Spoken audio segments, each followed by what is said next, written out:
You're about to hear a compilation of true horror stories from Reddit. For the best experience, use headphones. Cassie threw herself upright in bed, heart pounding like a war drum in her chest. The shrill ring pierced the stillness of her small Nebraska home, a macabre, unwelcome guest. Every nerve in her body screamed as she reached for the handset, her mind racing with memories she'd rather forget. The latest was always the worst. A 911 operator in a small town had to be prepared for anything, but the tragic passing of her sister had shattered her composure. That night at the dispatch center had come with a grim finality, the static and garbled last words of a loved one forced forever into her psyche. She couldn't sleep anymore, haunted by both the loss and the guilt, that dreadful, unyielding guilt. Hello? Her voice, barely a whisper, laced with both anticipation and dread. Silence. She was used to midnight emergency calls, the kind that set your nerves as jangly as the line ringing at odd hours. Yet tonight, this silence was more than unnerving. It was as if someone were on the other end, listening, breathing, feeding off her fear. In the dim light of the dispatch center, Cassie sat hunched over, bathed in the artificial glow of monitors and the monotonous hum of electronics. The distant wail of sirens was a constant reminder of the omnipresent dangers lurking in the shadows of their quiet town. Beyond the windows, the silhouette of the abandoned amusement park loomed ominously. Once a haven of laughter and joy, it now stood cloaked in shadows, a monument of forgotten horror. It was always there, a brooding figure outside the periphery of her vision, taunting her with its silence. The park had closed after a tragic fire years ago claimed the lives of several children. Urban legend had turned those lost souls into whispers that flitted around town, muttering untold horrors. The first call came in just as her shift was hitting its usual dead-time lull. A crackling voice, young and tremulous, whispered through the line. "Help. Trapped. Fire." Cassie's heart skipped. She strained to hear more, but the line went dead. A quick check revealed no traceable origin, spiking her tension one notch higher. The night dulled into morning without further disturbance, and she almost convinced herself it was a prank, a sick joke by some local kids, almost. But the calls kept coming, each night at the same hour, each child's voice a chorus of terror reliving their dying moments in graphic detail. The fire that had consumed the park left its marks on them in ways unimaginable. As the calls continued, the layers of their tragedy peeled back. Their stories, once whispers among the townsfolk, bared their raw and horrifying truths to Cassie. The calls grew frantic, urgent, like fingers clawing through time to reach her, begging for release, for closure. One chilling detail at a time, they painted a macabre picture.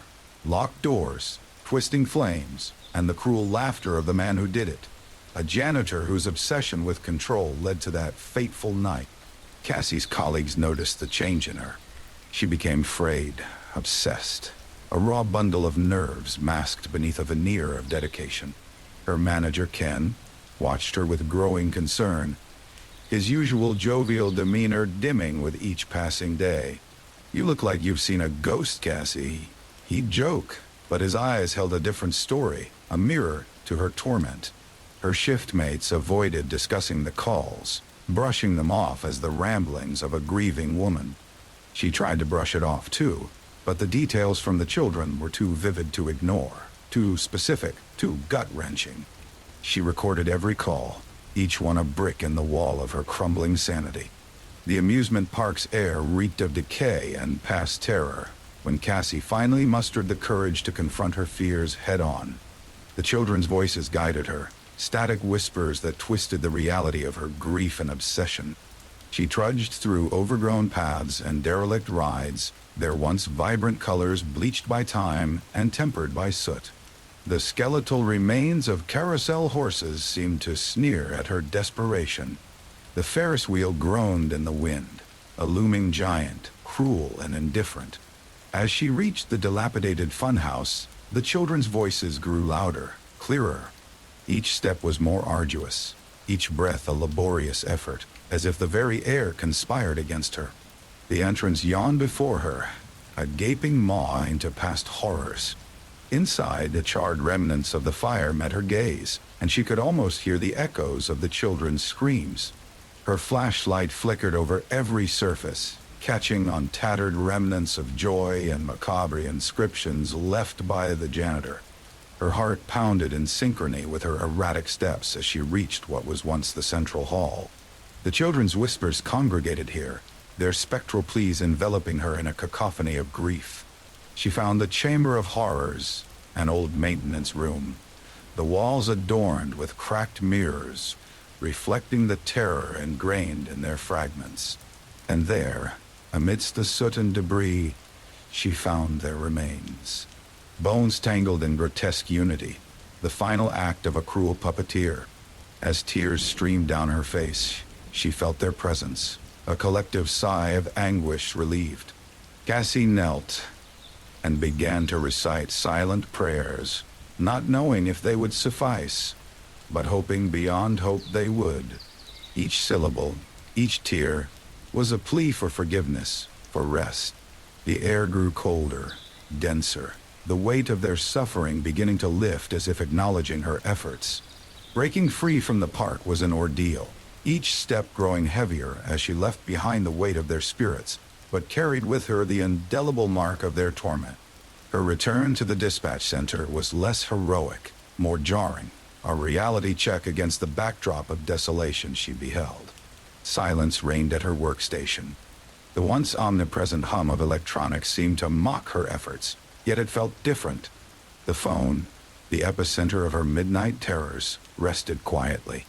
Ken's gaze met hers as she returned to her post, a silent understanding passing between them. The phone never rang again at that accursed hour, but Cassie remained chained to her memories. Each glance at the silent rotary phone was a reminder of those ghostly calls, of the children's desperate cries, now at peace, thanks to her, but scorched forever into her soul. The dispatch center's routine resumed, yet Cassie knew she would never be the same. Her colleagues offered quiet support, and Ken never probed too deeply into her ordeal. She sat, bathed in the glow of monitors, her fingers lightly touching the silent phone, acknowledging the unspeakable truths that lie beneath every call, each one a story, a plea, a haunting. In the quiet of the night, Cassie could still hear the echoes, not of desperation, but of gratitude. She had lifted a shadow, quelled a horror, but the scars would speak their own haunting tales. As she stared at the lifeless phone, a faint smile played on her lips. She was scarred, yes, changed forever, but she had uncovered the truth. And in a world shrouded in darkness, that was a light bright enough to guide her, no matter how dim. In the silence of the dispatch center, Cassie finally found her peace, albeit tangled with the shadows of her memories and the echoes of those lost souls. But she knew one undeniable thing. She had given them their final resting place, and perhaps in time, she would find hers too. Jenna walked into the dull, fluorescent-lit hallway, the hum of the overhead lights breaking the midnight silence. Being a new resident doctor wasn't easy. The nights were long, the pressure immense. Her eyes ached from lack of sleep, but she couldn't afford to let her guard down. It was her chance to prove herself, despite the gnawing guilt of leaving her newborn daughter at home each night. St. Mary's was hardly the beacon of healthcare it once was. Nestled in a decaying part of Detroit, it was a relic of times gone by, with brown-stained walls whispering tales of desolation. Shadows seemed to dance in the corners of Jenna's vision, fleeting and insubstantial, as if the building itself held memories too dark to confront. Wrapped in her thoughts, Jenna failed to notice the eeriness that had crept over her until the lights flickered once more. She froze. Silence. She resumed her rounds, her heels clicking softly against the linoleum floor, that was seemingly devoid of life. Hardly a week into her residency, Jenna had begun hearing rumors, unsettling murmurs among the night staff. A janitor spoke of ghostly moans in the empty corridors, while a nurse swore she saw shadows moving in rooms that should have been empty. To Jenna, these tales were mere products of an overtired staff's imagination, until they weren't. One night, as Jenna walked the dimly lit hallways, the whispers became more tangible. She dismissed them as echoes from her subconscious, but the sensation of being watched was undeniable. Her skin prickled as she stopped at room 203. The patient, an elderly man with a respiratory infection, was gone, vanished. The bed was cold, the sheets neatly folded as if he had never been there. Jenna felt a shiver run down her spine. It wasn't the first time a patient had disappeared on her watch. Distracted, she hadn't pieced it together until now. Panic swelled within her. With shaking hands, she called the nurse's station, but the connection crackled with static before breaking. Gathering her courage, Jenna moved towards the abandoned wing of the hospital, an area rarely spoken of. The paint on the walls peeled like scabs, and the floorboards creaked under her weight. Unease clung to her like a shroud. "It's just an old building," she whispered to herself, but the growing dread was undeniable. Her mind wandered to the stories she had heard, tales of this hospital being built on the remains of an old sanatorium, infamous for its brutal treatment of patients. Was there some truth to those hushed voices? Jenna's wandering brought her to the hospital library, a dusty, forgotten room. Ancient medical records were stacked high, creating a labyrinth of faded papers and yellowing folders. It was here she stumbled upon a journal, the scrawl of a doctor from over a century ago. The words described cruel treatments, forced isolation, and unspeakable tortures inflicted on those deemed mentally unfit. A chill settled deep in her bones, the stench of old blood and suffering filling her lungs. As she read, the room seemed to darken. Shadows lengthened and corners disappeared into blackness. Jenna felt a hand on her shoulder. Heart pounding, she spun around, but saw only emptiness. The whispers were louder now, more desperate. Ghostly faces flickered in the periphery of her vision, their eyes hollow sockets of despair. Jenna's footsteps echoed as she fled the library, the journal clutched to her chest. Her mind raced as the puzzle pieces fell into place. The disappearances, the whispers, the ghostly faces, all remnants of unresolved evil. Desperation gnawed at her. She needed answers. The only place left was the abandoned basement, the heart of the sanatorium's horrors. The descent was treacherous. Each step into the darkness seemed to pull her deeper into an abyss. The basement was a tomb of rusted gurneys and broken equipment. The air was thick with decay. Jenna's flashlight beam shook as she moved, revealing graffiti that seemed to bleed on the walls. And then she saw him, the spectral figure of a doctor, his white coat stained with memories of pain. "You shouldn't be here," the ghostly figure whispered, his voice chilling the marrow of her bones. "You need to stop this," Jenna managed to say, her voice trembling. "These people, they don't deserve your wrath. They are not my target," the figure's hollow voice echoed. "It's the injustice that festers in these walls. The innocent should rest peacefully, confront the truth." The basement echoed with the cries of long-dead patients, the sins of the past demanding atonement. Jenna felt a surge of determination. She had to face it all, confront and acknowledge the buried secrets of the sanatorium. With trembling hands, she uncovered a hidden door, leading to a room stained with unspeakable horrors. The remnants of the sanatorium's dark past were everywhere. Chains, bloodstains, and instruments of torture. Jenna knelt and wept, her tears mingling with the blood of the forgotten. "You see now," the ghost whispered. "Uncovering the sins of the past allows the innocent to find peace." Jenna, through her tears, nodded. She had understood. She had faced the darkness. As she left the basement, the oppressive atmosphere seemed to lift, if only slightly.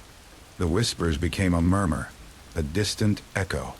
The hospital had revealed its darkest secrets, and through that, Jenna found a semblance of peace, knowing the ghosts of the past could now rest. But the night shifts were never the same. Ghostly whispers still echoed in the dimly lit halls of St. Mary's, and shadows never ceased to dance in the corners of her vision. A reminder that some sins and terrors never really fade. Kevin's footsteps echoed hollowly on the cold concrete floors as he walked through the long-forgotten halls of the Morton textile factory. Each step was an uncanny reminder of his duty to his bedridden mother, driving him to accept even this godforsaken night shift.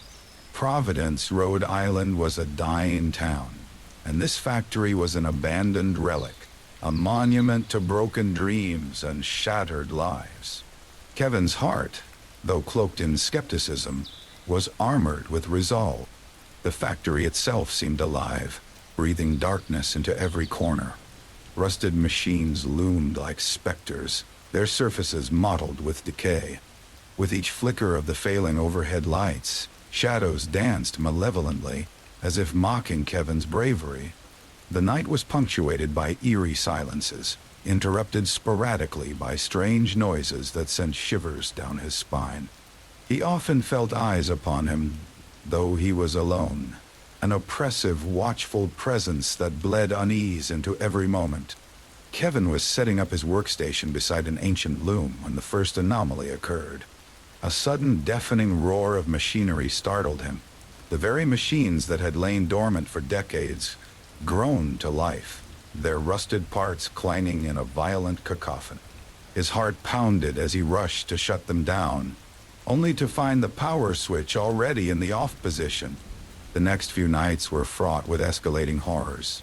Kevin's painstaking attempts to mend the errant machines were met with ghostly apparitions flickering at the edges of his vision. And the screams. God, the screams. They echoed through the factory, distant yet harrowing, like the cries of tormented souls trapped in perpetual agony. Among the other night shift workers, superstitions were rife. Conversations over break times were saturated with cautionary tales and whispered fears. Tom, the janitor, with a pallor that seemed permanent, recounted unsettling events with trembling hands. "I tell you, Kev," Tom would say, eyes darting nervously, "this place is cursed. There are things here, things that shouldn't be." But it was the journal that etched the true horror into Kevin's psyche. He stumbled upon it hidden beneath an old desk, its pages yellowed and brittle. The earlier entries were benign, detailing mundane factory operations. But as Kevin perused further, the writings grew frantic, describing the harrowing events of a fateful night when a group of workers were slaughtered, their bodies concealed in the very walls of the factory.